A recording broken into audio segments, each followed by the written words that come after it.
Hello दोस्तों, स्वागत है एक बार फिर से आपके अपने यूट्यूब चैनल किरण लर्नर्स अकेडमी में। हम कर रहे थे एक्सपेक्टेड एडिक्विटी एग्जाम पैटर्न के ऊपर बेस्ड एसएससी सीजीएल टायर 1 के लिए वो स्टेटमेंट वाले क्वेश्चन दोस्तों जो बेस्ड हैं एनसीईआरटी के ऊपर क्लास 6 से लेके 12 तक, और जो बेस्ड हैं एडिक्विटी के एग्जाम के ऊपर जो फेज 13 में पूछा गया था, या पहले स्टेट लेवल में जब भी एडिक्विटी ने एग्जाम लिए स्टेटमेंट टाइप के जो क्वेश्चन पूछे हैं स्टेटमेंट वाले, वो सारे क्वेश्चन हम कवर कर रहे हैं। तो चलिए अब इस वीडियो में रहने वाला है अब ये environment class 12th NCERT MCQ. First question है, कंसीडर द फॉलोइंग स्टेटमेंट, और इकोलॉजी मतलब कि पारिस्थितिकी के बारे में आपको बताना है। जैविक संगठनों में से किससे है? निम्नलिखित विचार करें कि पारिस्थितिकी का संबंध उपयुक्त जैविक संगठनों मतलब ऑर्गेनाइजेशन में से किससे है? पहला, जीव। ध्यान रखेंगे दोस्तों, पारिस्थितिकी या कह सकते हैं इकोलॉजी में जीव विज्ञान की वह शाखा है, ये इकोलॉजी, या कह सकते हैं पारिस्थितिकी जीव विज्ञान की वो शाखा है जहाँ पे जीवों और उनके पर्यावरण के बीच संबंधों को पढ़ा जाता है, उनका अध्ययन किया जाता है। पहला अपने आप में ठीक है, इसके अंदर ये इसका संबंध है, ठीक है, रिलेशन है। समष्टियां मतलब कि सेकंड कहता है पॉपुलेशंस, ये भी ठीक है क्योंकि एक प्रजाति के जीव और जीवों का समूह समुदाय इन सब की स्टडी भी इसके अंदर की जाती है, ये भी अपने आप में ठीक है। समुदाय ऑलरेडी बहुत दोस्तों बता चुका हूँ, ठीक है। समष्टियां समुदाय ये दोनों आएगा। बायोम, बायोम्स क्या है? एक बड़े क्षेत्र में पाए जाने वाले पौधे और जानवरों का एक समूह जो समान जलवायु परिस्थितियों में साझा करता है समान जलवायु को, तो ये भी अपने आप में इसके अंदर आएगा। राइट आंसर होगा ऑप्शन डी, उपयुक्त सभी। क्वेश्चन नंबर 2, निम्नलिखित पर विचार करें, मृदा की उपयुक्त विशेषता में से कौन सी वनस्पतियों और उपलब्ध प्राणियों को प्रभावित करती है? ये कह सकते हैं मिट्टी के कौन कौन से ये फैक्टर हैं जो उसके ऊपर इंपैक्ट डालते हैं, मिट्टी के ऊपर, मृदा के ऊपर। पहला संगठन मतलब कि कंपोजिशन। दोस्तों जो कंपोजिशन है जिसमें कार्बनिक और मिनरल होते हैं, पौधों और सूक्ष्म जीवों के लिए पोषक तत्वों की उपलब्धता को प्रभावित करते हैं, ये अपने आप में एक फैक्टर है। कण आकार मतलब कि पार्टिकल साइज। अब पार्टिकल का जो साइज है, ये मिट्टी की जो बनावट है, जो उसकी वाटर को एब्जॉर्ब करने की जो उसकी कैपेसिटी है, ये सभी निर्धारित करता है, ये भी अपने आप में फैक्टर है। पीएच, मिट्टी का जो पीएच मान होगा मृदा का, पोषक तत्वों की उपलब्धता सूक्ष्म जीवों की गतिविधि को प्रभावित करता है, जो बदले में पौधों की वृद्धि को भी प्रभावित करता है, ये भी अपने आप में फैक्टर है। खनिज संगठन, अब ध्यान रखेंगे जो मिनरल है, मिनरल कंपोजिशन। अब मिट्टी में मिनरल्स की प्रेजेंस होना पौधों के लिए आवश्यक पोषक तत्व के रूप में क्या हुआ है, उनके लिए बेनिफिट होता है पोषक तत्व के रूप में, ये भी अपने आप में फैक्टर है। सतलाकृति दोस्तों मतलब कि टोपोग्राफी, ये भी सतलाकृति जल निकासी, धूप के संपर्क और अपर्दन को प्रभावित करती है, जो सभी वनस्पतियों के प्रकार और वितरण को प्रभावित करते हैं, ये भी अपने आप में इसका भी इम्पैक्ट होगा। ठीक है, सारे के सारी जो मृदा की दोस्तों विशेषताएं हैं वनस्पतियों को या वनस्पति उपलब्ध प्राणियों को प्रभावित करते हैं। राइट आंसर होगा ऑप्शन डी, उपयुक्त सभी। क्वेश्चन नंबर 3, निम्नलिखित कथनों पर विचार करें, कौन सा सही है ये बताना है। बैक्टीरिया और कवक में मोटी भित्ति वाले बीजाणु प्रतिकूल परिस्थितियों में से बचने में सहायता करते हैं। कहता था thick-walled spores in bacteria and fungi help them to survive unfavorable conditions, अपने आप में सही है। सेकंड, उच्च पादप तनावपूर्ण बाहरी परिस्थितियों के दौरान अपनी उपापचयी गतिविधि को कम कर देते हैं और परसुप्ति अवस्था में चले जाते हैं। The higher plants reduce their metabolic activity and go into dormancy state during stressful external conditions, ये स्टेटमेंट अपने आप में ठीक है, ध्यान रखेंगे। उच्च पादप जैसे कि पेड़ और झाड़ियां अत्यधिक ठंड, सूखा व तनावपूर्ण परिस्थितियों में कंडीशन में अपनी उपापचयी गतिविधियों को कम कर देते हैं और परसुप्ति मतलब कि डोरमेंसी अवस्था में चले जाते हैं। यह उन्हें ऊर्जा बचाने और प्रतिकूल अवधि से बचे रहने में मदद करता है। कह सकते हैं अपने आप को चेंज कर लेते हैं according to in stressful external condition. ये भी स्टेटमेंट अपने आप में ठीक है। राइट आंसर होगा ऑप्शन सी। क्वेश्चन नंबर 4 निम्नलिखित पर विचार करें। कौन सी प्रजाति अपने जीवन काल में केवल एक बार प्रजनन करती है? को ध्यान रखना है, एक है प्रशांत सालमान मछली और एक बांस। बांस दोस्तों जिसे बोलते हैं बैम्बू। बांस की कई प्रजातियां अपने जीवन काल में केवल एक बार फूल देती हैं और बीज पैदा करती हैं, जिसके बाद उसके बाद क्या होता है, पौधा मर जाता है या सूख जाता है। एक है ये मछली, प्रशांत सालमन मछली। ये मछलियां अपने जीवन काल में एक ही बार अंडे देती हैं और उसके बाद मर जाती हैं। ये दोनों ठीक है, एक और दो। Right answer option C. Question number 5, बगुला और चारण पशु में निकट साहचर्य इसका उदाहरण है। The cattle egret and grazing cattle in close association are example of. अब देखिए इनमें जो रिलेशन होता है, एक प्रकार का संबंध जिसमें एक जीव बगुला को लाभ होता है जबकि दूसरा जीव चारण पशु न तो लाभान्वित होता है न ही उसको कोई नुकसान होता है। बगुले चारण पशुओं द्वारा चरने के दौरान उड़े हुए कीड़ों को खाते हैं जिससे उन्हें भोजन मिलता है, जबकि पशुओं को इससे कोई भी फर्क नहीं पड़ता। तो ये होगी यहाँ पे सहभोजिता। राइट आंसर होगा ऑप्शन थर्ड। और जब एक जीव को लाभ हो रहा होता है और एक को हानि हो रही होती है उसे बोलते हैं परजीविता। क्वेश्चन नंबर 6, निम्नलिखित कथनों पर विचार करें। फर्स्ट, कौन सा सही बताना है? एक पारितंत्र प्रकृति की एक क्रियाशील इकाई है। पहली स्टेटमेंट अपने आप में ठीक है दोस्तों। An ecosystem is a functional unit of nature अपने आप में ठीक है, क्योंकि जीवित जीव एक दूसरे के साथ और अपने भौतिक पर्यावरण के साथ अंतःक्रिया करते हैं और आत्मनिर्भर प्रणाली का निर्माण करते हैं, इसलिए कह सकते हैं इसके पारिस्थितिकी तंत्र के अंदर, इसलिए कह सकते हैं ठीक है। सेकंड, पारितंत्र या पारिस्थितिक तंत्र का आकार आकार एक छोटे से तालाब से लेकर एक समुद्र तक हो सकता है। ये भी स्टेटमेंट अपने आप में ठीक है, ध्यान रखेंगे। पारिस्थितिक तंत्र के आकार वास्तव में अलग अलग हो सकते हैं। दोनों सही है। राइट आंसर होगा ऑप्शन सी। क्वेश्चन नंबर 7, निम्नलिखित कथनों पर विचार करें। कौन सा सही है? सेम। फर्स्ट स्टेटमेंट, शुद्ध प्राथमिक उत्पादकता। शुद्ध प्राथमिक उत्पादकता कहता है कुल प्राथमिक उत्पादकता प्लस शोषण हानि।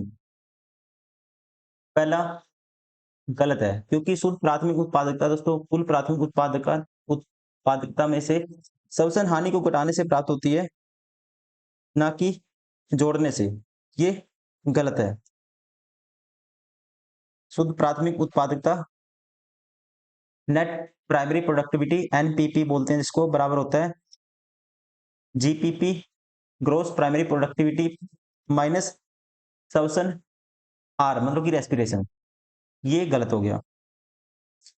सेकंड, शुद्ध प्राथमिक उत्पादकता परोपोषितों की खपत के लिए उपलब्ध बायोमास। ये स्टेटमेंट अपने आप में ठीक है, ध्यान रखेंगे। शुद्ध प्राथमिक उत्पादकता वह कार्बनिक पदार्थ है, प्रोडक्ट है जो प्राथमिक उत्पादकों द्वारा शोषण के बाद बचता है और प्रपोषित मतलब कि उपभोक्ताओं के लिए उपलब्ध होता है। ये ठीक है। राइट आंसर होगा ऑप्शन बी। क्वेश्चन नंबर 8, निम्नलिखित कथनों पर विचार करें। कौन सा सही है? फर्स्ट,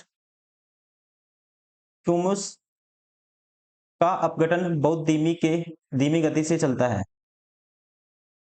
ध्यान रखेंगे दोस्तों, ह्यूमस क्या है? ह्यूमस वो है जो पौधों और जंतुओं के अपघटन से बनते हैं और इनमें एक कांस्टेंट कार्बनिक पदार्थ है और इसका अपघटन दोस्तों जिसे इंग्लिश में बोलेंगे मिनरलाइजेशन बहुत ही धीमी गति से होता है।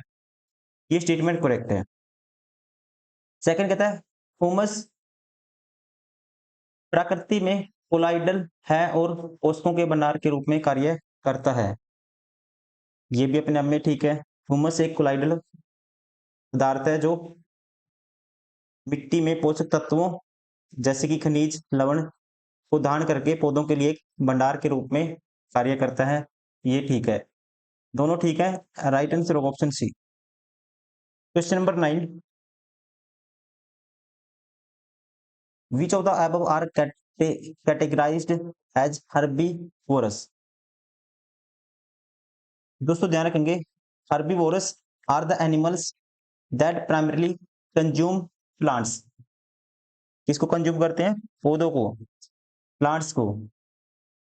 कौन कौन से हो सकते हैं? इंसेक्ट्स हो सकता है, बर्ड्स हो सकता है, मोलस्क्स हो सकता है, मैमल्स हो सकता है। सभी के सभी आएंगे all of the above, right answer होगा डी।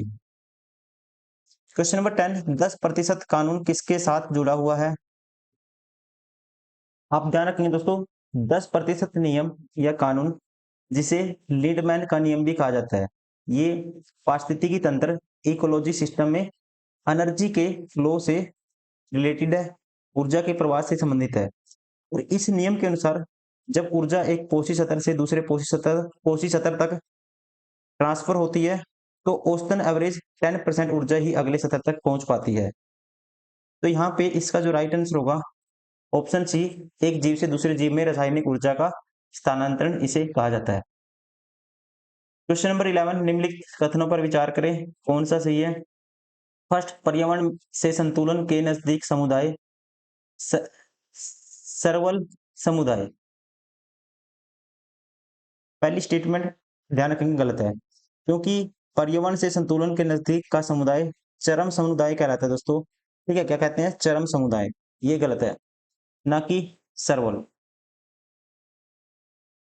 समुदायों का संपूर्ण क्रम जो दिए गए क्षेत्र में क्रमिक रूप से परिवर्तित होता है, उसे चरम समुदाय। ये भी गलत है, क्योंकि ध्यान रखना है, समुदायों का संपूर्ण क्रम जो दिए गए हुए क्षेत्र में क्रमिक रूप से परिवर्तित होता है, उसे कहते हैं पारिस्थितिकी अनुक्रमण, मतलब कि इकोलॉजिकल सक्सेशन, ना कि चरम समुदाय। ये भी गलत है, राइट आंसर होगा ऑप्शन डी। क्वेश्चन नंबर 12, निम्नलिखित कथनों पर विचार करें, कौन सा सही है बताना है। फर्स्ट, वर्षा के माध्यम से वायुमंडल में फॉस्फोरस का निवेश कार्बन निवेश की तुलना में बहुत अधिक होता है। पहली स्टेटमेंट गलत है। ध्यान रखेंगे, फोस्फोरस चक्कर में फोस्फोरस का जो मुख्य भंडारण है, एब्जॉर्प्शन है, वो पृथ्वी की पपड़ी में होता है, जबकि कार्बन चक्कर में कार्बन का मुख्य भंडार वायुमंडल में होता है। और वर्षा के माध्यम से वायुमंडल में फॉस्फोरस का निवेश कार्बन की तुलना में बहुत कम होता है। ये स्टेटमेंट दोस्तों गलत है। सेकेंड, वायुमंडल में फॉस्फोर की श्वसन अवमुक्ति नगण्य है, मतलब कि the respiratory release of phosphorus into the atmosphere is negligible. ये स्टेटमेंट अपने आप में सेकंड है जो, ये ठीक है। वायुमंडल में या कह सकते हैं फॉस्फोर चक्कर में श्वसन के द्वारा फॉस्फोरस का जो उत्सर्जन है, रेस्पिरेशन है, बहुत कम होता है, क्योंकि फॉस्फोरस तलछटी चट्टानों और मिट्टी में पाया जाता है, ना कि वायुमंडल में। ये ठीक है, नगण्य मतलब कि बहुत कम। राइट आंसर होगा ऑप्शन बी। क्वेश्चन नंबर 13, निम्नलिखित कथनों पर विचार करें, कौन सा सही है। फर्स्ट, जैवमंडल में विविधता जैविक संगठन के सभी स्तरों पर मौजूद है। अपने आप में स्टेटमेंट दोस्तों ठीक है। हर सतह पे क्या पाई जाती है? जैवमंडल में विविधता। सेकंड, जैव विविधता स्थलीय, समुद्री और अन्य जलीय पारिस्थितिक जीवों सहित सभी स्रोतों से जीवों के बीच परिवर्तनशीलता है। ये भी ठीक है, राइट आंसर होगा ऑप्शन सी। क्वेश्चन नंबर 14, निम्न कथनों पर विचार करें, कौन सा सही है। फर्स्ट, जैविक रूप से स्थिर समुदाय को कभी कभार होने वाली बाधाओं के लिए प्रतिरोधी या लचीला होना चाहिए। अपने आप में स्टेटमेंट करेक्ट है। जैविक रूप से स्थिर समुदाय को कभी कभी दोस्तों क्या होना चाहिए, जैसे कि प्राकृतिक आपदाएं, मानवीय हस्तक्षेप, इन सबका सामना करने के लिए प्रतिरोधी होना चाहिए। ये अपने आप में ठीक है, उनमें क्षमता होनी चाहिए इन चीजों से निपटने की। सेकंड, प्रजातियों की समृद्धि का संबंध जैविक स्थिरता से है। ये भी स्टेटमेंट अपने आप में ठीक है। राइट आंसर होगा ऑप्शन सी। क्वेश्चन नंबर 15, निम्न कथनों पर विचार करें, कौन सा सही है। First, biochemical oxygen demand, BOD बोलते हैं इसको, इस कचरे को विघटित करने के लिए सूक्ष्म जीवों द्वारा उपयोग की जाने वाली ऑक्सीजन को मापने का एक उपाय है। कहते हैं the biochemical oxygen demand is a measure of oxygen used by micro organisms to decompose this waste. अपने आप में पहली स्टेटमेंट है जो ठीक है। बायोकेमिकल ऑक्सीजन डिमांड बीओडी जल में मौजूद कार्बनिक पदार्थों को विघटित करने के लिए, विघटित मतलब कि दोस्तों तोड़ने के लिए, डिकम्पोज करने के लिए सूक्ष्म जीवों द्वारा उपभोग की जाने वाली गुलित ऑक्सीजन की मात्रा को संदर्भित करता है और यह जल प्रदूषण का एक महत्वपूर्ण संकेतक है। ये अपने आप में ठीक है। सेकंड, मात्र 5.0% अशुद्धियां घरेलू सीवेज को मानव उपयोग के लिए अयोग्य बनाती हैं। ये भी आपको ध्यान रखना है, ये भी स्टेटमेंट ठीक है। ये आपको याद करना है, 5.0% अशुद्धियां ही घरेलू सीवेज को मानव उपयोग के लिए अयोग्य बनाती हैं। Right answer option C. Question number 16, पारिस्थितिकी स्वच्छता the term ecological sanitation is associated with. पारिस्थितिकी स्वतंत्रता शब्द के साथ जुड़ा हुआ है, सॉरी, पारिस्थितिकी स्वच्छता शब्द के साथ जुड़ा हुआ है। इनमें से जो फिट बैठेगा ये होगा मानव उत्सर्जन, ह्यूमन एक्सक्रेटा। क्योंकि दोस्तों ध्यान रखेंगे इकोलॉजिकल सैनिटेशन का संबंध हम मानेंगे मानव उत्सर्जन से, जिसका उद्देश्य अपशिष्ट सुरक्षित रूप से निपटाना और संसाधनों के रूप में उनका दोबारा से उपयोग यूज करना है, जिससे पर्यावरण और मानव स्वास्थ्य दोनों की रक्षा हो सके। Right answer option B. Question number 17, निम्न कथनों पर विचार करें, उपयुक्त बढ़ती घटनाओं में से कौन सी ग्लोबल वार्मिंग से संबंधित है। फर्स्ट, विषम जलवायु पैटर्न में फैक्टर सही है। ग्लेशियरों का मेल दोस्तों अपने आप में ठीक है। समुद्र सतह में वृद्धि, सूखा, बाढ़, सभी बढ़ती घटनाओं में से कौन सी घटना ये पूछा ग्लोबल वार्मिंग से संबंधित है। सभी घटनाएं बढ़ती घटनाएं संबंधित है। Right answer option D.